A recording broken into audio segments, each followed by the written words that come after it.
आप में से काफी लोग फेयर वैल्यू गैप को मार्क तो कर लेते हैं, लेकिन जब बुलिश और बियरिश इम्बैलेंस एक दूसरे के साथ ओवरलैप करता है और मार्केट एक टेम्परेरी बैलेंस जोन में आता है, तो आप उस फेज को समझने में फेल हो जाते हो और उसी को आईसीटी में बोलते हैं बैलेंस प्राइस रेंज। एक मोस्ट पावरफुल आईसीटी टेक्निक जिसे आप इस वीडियो में सीखोगे बेसिक से एडवांस तक। तो एक सेकंड के लिए भी वीडियो को स्किप मत करना और पूरा वीडियो एंड तक देखना। और सबसे पहले बात करते हैं कि बैलेंस प्राइस रेंज होता क्या है। तो मैं डायरेक्टली आपको एग्जांपल से समझाता हूँ।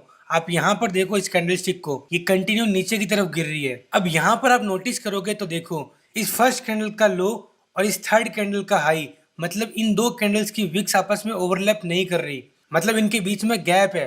तो ये बनता है एक सेल साइड का फेयर वैल्यू गैप। यहाँ तक समझ आया आपको? अब अगर प्राइस यहाँ से रिवर्स होता है और इस सेल साइड के फेयर वैल्यू गैप को रिस्पेक्ट नहीं करता, इसको पूरा फिल करके ऊपर की तरफ चला जाता है, आप यहाँ पर क्लियरली देख सकते हो। अब अगर आप नोटिस करोगे तो इस बुलिश मूव में भी एक फेयर वैल्यू गैप बन रहा है, क्योंकि इन दो कैंडल की विक्स के बीच में गैप है, आप यहाँ पर देख सकते हो।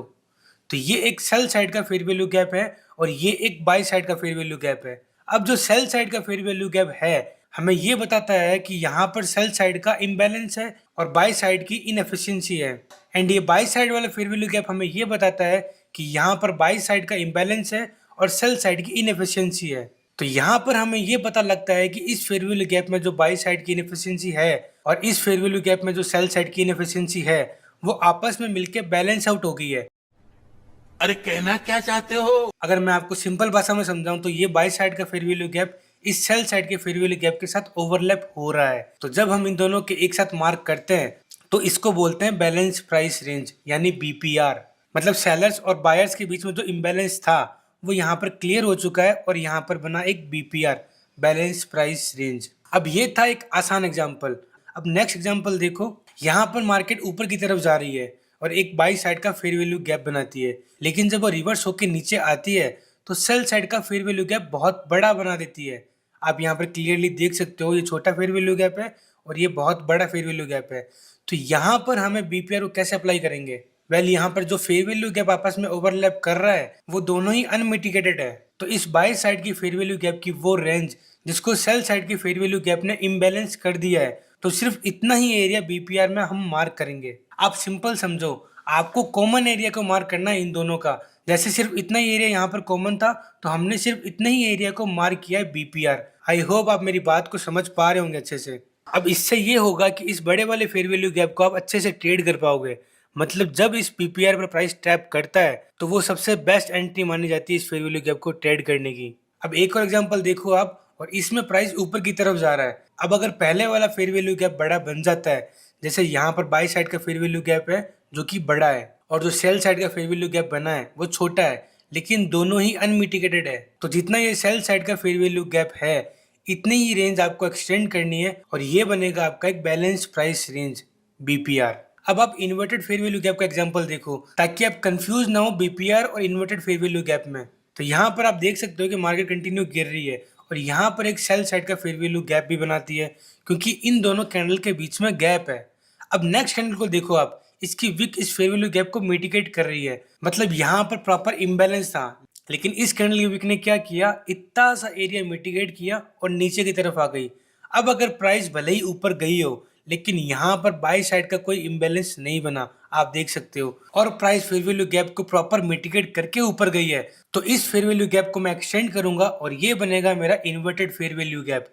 एक्चुअली में ये कॉन्सेप्ट बहुत बड़ा है। अगर आपको इस पर एक डिटेल में एक वीडियो चाहिए तो कमेंट में IFVG लिख देना, मैं उस पर भी वीडियो बना दूंगा। तो जब हम बीपीआर को देखते हैं तो दोनों साइड का इम्बैलेंस होता है। जैसे यहाँ पर देखो, ये दो फेयर वैल्यू गैप आपस में ओवरलैप कर रहे हैं तब बीपीआर बनता है यहाँ पर, लेकिन इन्वर्टेड फेयर वैल्यू गैप में ऐसा कुछ भी नहीं है। तो आपको ये बात ध्यान रखनी है कि दोनों कॉन्सेप्ट अलग अलग है। अब इसका थोड़ा एडवांस वर्जन को समझो। प्राइस कंटिन्यू ऊपर जा रहा है और यहाँ पर एक बाई साइड का फेयर वैल्यू गैप बनता है, फिर इसके बाद में प्राइस इस फेयर वैल्यू गैप को मिटिगेट करता है और रिजेक्शन देता है नीचे की तरफ। आपको इस विक को देखकर पता लग रहा होगा कि प्राइस ने इसके इस एरिया को मिटिगेट किया है और विक को बनाकर नीचे की तरफ गई है।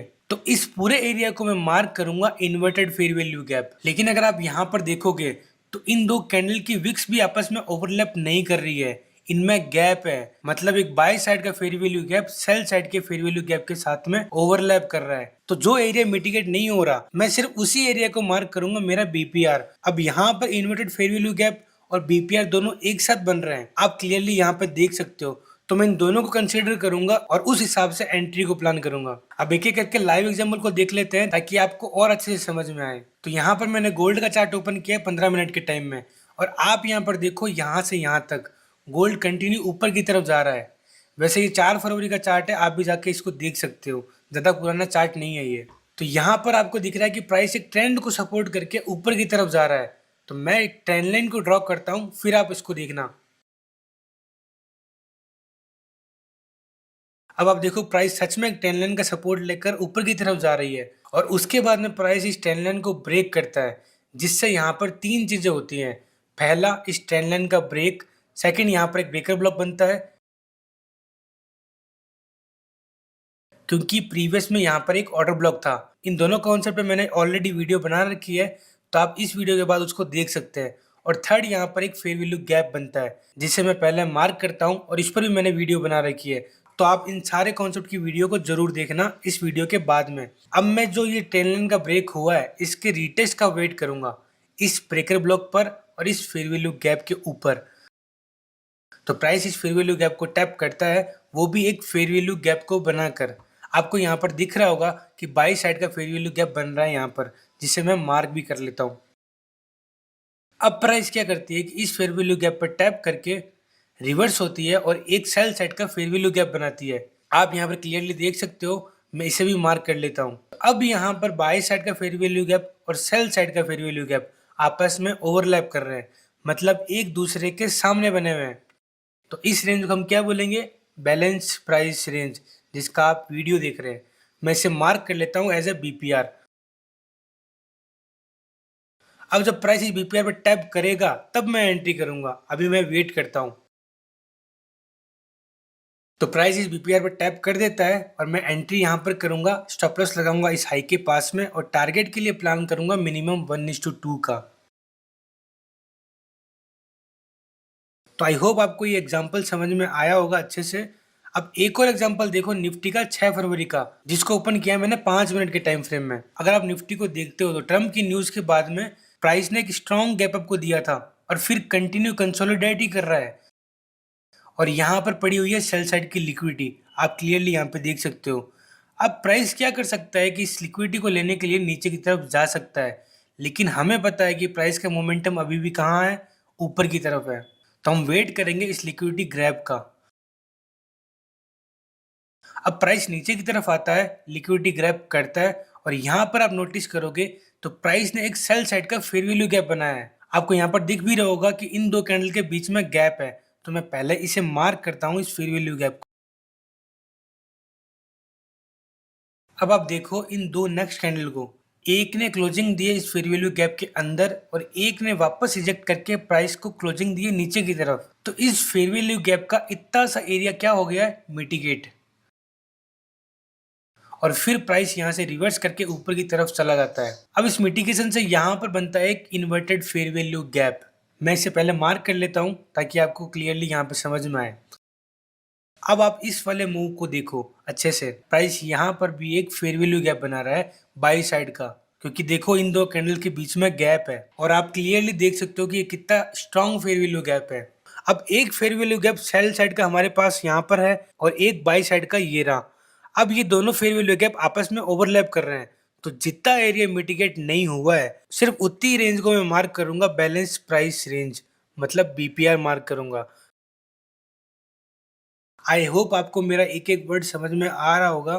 तो यहाँ पर हमारे पास एक बाय करने का एरिया आ गया है, तो इस बीपीआर पर जब प्राइस टैप करेगा तब मैं एंट्री करूंगा। तो अभी मैं सिर्फ वेट करता हूँ और देखता हूँ क्या होता है।